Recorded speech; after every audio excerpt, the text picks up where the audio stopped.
Hello guys, সবাই কেমন আছেন? আশা করি সবাই সুস্থ আছেন, ভালো আছেন। তো চলে আসলাম একটা 32 ইঞ্চি স্মার্ট এলইডি টিভি। হ্যাঁ, কমন কিছু সমস্যা নিয়ে। তো দেখেন, এখানে কিন্তু এই টিভিটার পাওয়ারের সমস্যা ছিল। তো পাওয়ারটা রেডি করার পরে কেলি বোর্ড দিয়ে পাওয়ারটা রেডি করার পরে এখানে তাকালে বুঝতে পারবেন। এখানে এখানে কিন্তু কয়েকটা আইসি নষ্ট ছিল, আমার স্ট্যান্ড বাইটা রিলিজ হচ্ছিল না।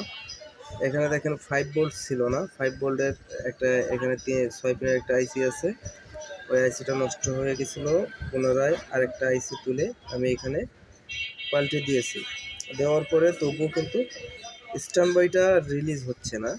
তো দেখেন অনেক টিভিতে দেখেন 5 পিনের যে আইসিটা আছে, এই 5 পিনের আইসি অনেক টেলিভিশনে কিন্তু একটা থাকে।